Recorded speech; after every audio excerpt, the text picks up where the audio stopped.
Le Salon international de l'agriculture est celui d'une agriculture qui voit loin et qui mène un jeu collectif entre filières, acteurs des filières et citoyens. Une opportunité pour les milliers de visiteurs attendus de vivre l'expérience grandeur nature d'une agriculture qui bouge, évolue et qui s'interroge. Tradition oblige, la présence de l'Afrique avec les pays habitués à cet événement incontournable de la vie parisienne est une première pour le Togo. C'est sous le haut patronage du ministère de l'Agriculture, de l'Élevage et de l'Hydraulique que la délégation présente a dynamiquement animé le stand. Visible sur le stand, on pouvait retrouver quelques produits vivriers tels que le sorgho, le mil, le soja, le coton et les deux produits phares ayant remporté un franc succès, le cacao et le café. Au niveau du Togo, les revenus, pour l'essentiel, proviennent du monde agricole. Donc à plus de 70%, si je ne me trompe. Je parle sous le contrôle de nos experts. Donc plus que jamais, l'agriculture demeure vraiment un atout important pour en fait, l'avenir de ce pays. C'est une porte ouverte vers la dynamique que nous cherchons pour le café, le cacao, le coton et tous les autres secteurs bien entendu. Aujourd'hui, toutes les conditions sont réunies pour pouvoir investir au niveau du Togo. Il faut dire également que nous sommes en train d'élaborer la cartographie de la fertilité des sols qui permettra à tout investisseur de pouvoir savoir qu'est-ce que je peux mettre au niveau du sol pour que le sol essaie de me produire tel ou tel rendement. Nous avons l'obligation de pouvoir mettre à disposition des jeunes toutes les conditions nécessaires pour que ces jeunes-là, les jeunes-là, puissent pouvoir se mettre à leur propre compte, pouvoir créer des emplois et également pouvoir embaucher d'autres. Choco Togo, 100% bio et naturel, a encore émerveillé petits et grands qui ont découvert le processus de fabrication sur place. Le public varie d'un pays à l'autre parce que nous avons déjà fait le Bruxelles, nous avons fait Paris, nous avons fait cet hiver, nous avons fait aussi le salon de Milan et nous sommes maintenant au salon international de l'agriculture. Avant, nous nous disons qu'est-ce que le chocolat va faire dans ce salon, mais nous avons compris que c'est aussi un public particulier. Et notre méthode de présenter notre chocolat, c'est ça qui est beaucoup plus original. Alors c'était la première fois que j'assistais à une expérience de comment passer d'une fève à du chocolat pur et brut. Et je trouve que cette expérience a été très enrichissante. C'est une découverte pour beaucoup. Et pour nous, c'est une affirmation de notre identité. Parce que le cacao, c'est vraiment quelque chose que beaucoup ne connaissent pas. C'est comme si nous sommes à un atelier de formation. Nous sommes à un atelier d'échange et le public a beaucoup aimé. C'est une démonstration que le public lui-même participe. Le public même fait la décortication. Le public même fait le broyage. Le public même mange, goûte à le truc là. C'est eux-mêmes qui servent les autres. Donc c'est vraiment interactif et vraiment c'est merveilleux. Très content, on a un très bon présentateur en plus qui nous explique un peu le fonctionnement du chocolat.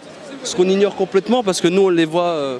si vous voulez, dans des produits déjà bien définis, dans de l'aluminium. Et ça fait plaisir de voir un peu comment on réalise du chocolat, de la fève à la tablette. Je découvre. Chez nous, il n'y a pas de cacao, donc cacaotier, donc il n'y a que juste des barres qu'on achète dans les supermarchés. Donc au moins là, c'est l'occasion de voir. C'est important pour vous de voir les étapes. Exactement. Vous avez déjà goûté au chocolat? Ah oui. Il est bon?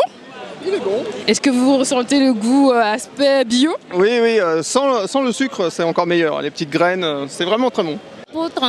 Pour produire le chocolat, d'abord, nous avons besoin des fèves. Et les fèves que nous utilisons sont bio. Nous utilisons aussi le sucre de canne et puis d'autres ingrédients qu'on trouve sur le plan local, comme l'arachide, le gingembre, la noix de coco. Donc actuellement, on continue toujours par faire des recherches pour voir sur le plan local qu'est-ce que nous avons, que nous puissions encore faire des mélanges. Donc actuellement, nous sommes en train de trouver la juste formule pour adapter cela au marché. Donc très bientôt sur le marché, il y aura le chocolat fondant avec beaucoup d'autres recettes chocolatées aussi. Le chocolat produit par Choco Togo est très particulier. C'est la particularité là qui fait que ce chocolat est différent des autres, du fait que c'est un chocolat qui ne contient pas de lait et c'est le beurre qui est l'élément nutritif. Parce que quand vous voyez partout on dit chocolat noir, mais généralement le taux de chocolat qui est dedans c'est généralement 40 à 35%. Alors que le chocolat produit par Choco Togo, le beurre est dedans 100%. Quand vous voyez sur les stands, partout les gens viennent et disent mais nous avons mangé le chocolat ici, ce qu'on a mangé ici, c'est le meilleur. C'est eux-mêmes qui le disent. Donc nous sommes confiants que nous faisons vraiment un bon travail. On a eu l'occasion de le goûter avec les autres aussi qui étaient là pour assister et participer aussi. Et le chocolat est super bon, que ce soit le 50%, parce qu'on a fait 3 types de chocolat, du 50% noir, enfin 50% cacao, 50% sucre, du 80% et du 100%. Et les 3 ont été très bons et les gens ils ont adoré le 100% parce que c'est rare justement de manger du brut, mais vraiment du 100%. Donc c'était vraiment très très bon. Le Togo produit en moyenne 15 000 tonnes de fèves de cacao par an. Avec l'apparition de Choco Togo, et notre souhait, c'est de transformer toute la production nationale sur place et permettre à chaque population, à chaque citoyen togolais de consommer le chocolat. Et dans ce cas, Choco Togo et les cacaoculteurs vont se mettre sur la même table pour discuter du prix. Parce que le prix donné par la bourse de Londres ou bien de New York, c'est tellement embêtant. Aujourd'hui, la production cacaoyère a baissé dans tous les pays africains. Malheureusement, le prix aussi baisse. Donc ça veut dire que la loi de demande et de l'offre n'est pas respectée par rapport à ce qui se passe dans la filière cacao. C'est dans une ambiance dynamique au stand que notre équipe a tendu son micro à quelques membres de la délégation. Le Togo est un pays essentiellement agricole. Et dans les productions agricoles, le Togo a une production modeste mais de très bonne qualité de cacao. Et ceci, au niveau de la recherche, il faut dire que nous sommes au début et à la fin de cette filière, dans la mesure où la recherche a créé des hybrides de cacaoyers de bonne qualité et adaptés aux conditions agroclimatiques du Togo. Notre raison d'être ici, c'est de venir présenter les produits du monastère. Et notre premier gagne-pain, c'est le café. Et nous avons les 3 variétés de café. Il y a le café Robusta, le café Arabusta et le café Arabica. Le café Robusta est le café fort et le café Arabica est plus doux. Le café Arabusta, doux mais très parfumé. Le public a été également conquis par le café du Grand Plateau, qui a également remporté un franc succès auprès des amateurs de café. Mais oui, non, il est bon. Le café est excellent. Et le chocolat, il est très très bon. Vous sentez le côté bio ou pas du tout? Oui. Beaucoup bio. Le café togolais a un goût particulier parce que le sol togolais est doux. Nous produisons du Robusta, mais lorsque vous le buvez, c'est comme de l'Arabica. Et vous pouvez le constater, il y a l'engouement au niveau du stand. Les gens viennent goûter le Robusta du Togo. Et surtout, les gens nous demandent d'envoyer le café togolais à Gênes, en Italie. Ça les permet de faire du blend et avoir du bon café. Nous avons un objectif de pouvoir faire 50 000 tonnes dans les années 2030, un programme de l'État togolais.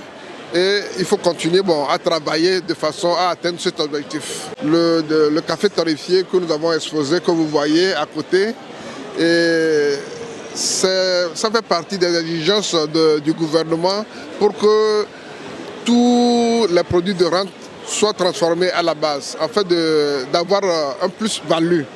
Lorsqu'on parle du café, on parle en même temps du cacao. Donc ces jeunes essaient de faire au moins 1 hectare par parcelle et pouvoir récolter afin de trouver de quoi vivre. Et nous exportons aussi le soja au plan international.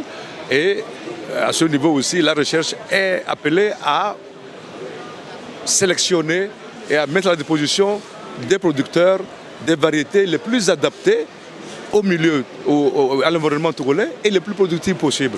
À cause de cela aussi, le gouvernement a fait des options d'améliorer la formation ou de faciliter la formation agricole aux jeunes. Donc très prochainement, il y aura des formations ou la création des lycées agricoles pour faire en sorte que l'agriculteur de demain soit un type nouveau. Le coton est présent sur le salon.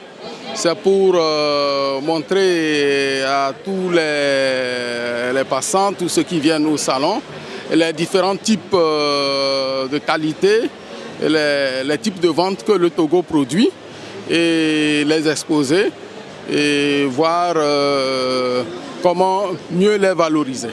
La stratégie de notre structure, c'est de mieux le valoriser, produire une grande quantité allant jusqu'à 200 000 tonnes de coton graines jusqu'en 2022.